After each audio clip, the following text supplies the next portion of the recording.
एबे मिटे चैनल रे सागुन दाराम पार्ट 2 आतिन सेटर आकना पहिलो कुकली दो पे बोहोआन हर तेला दो हाराम हर दोसरा दो खिजुर गडिये रे डब्रो तेला दो हुयुग कना तड़ी न्यू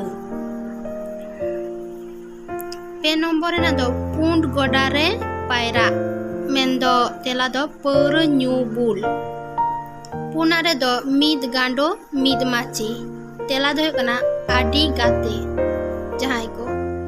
मोड़े लेमेन गितिल तियु सनाम गे बन बाडाया जहां दो गय एनाई मोड़े नंबर रे तुरुई नंबर रे दो किसर सेता भो नोआ रेना तेला दो टामाकरू एआई रे से 7 नंबर रे चोड़चोड़ी जहां दो मारिच दो चोड़चोड़ी को मेता इरे लाना रे सरसरय झोड़ा जहां दो सासांग लुगड़ी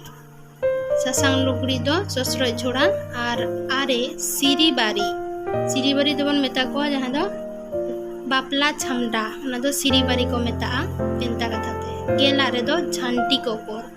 सनागे बन आजम कथा झंटी कोकर दो को मेता को नै दो सीम मा तबे एनखान पार्ट 3 लगानते तांगी रे बन ताहेना सनाम को गे आरो दोड़ा काते जोहार।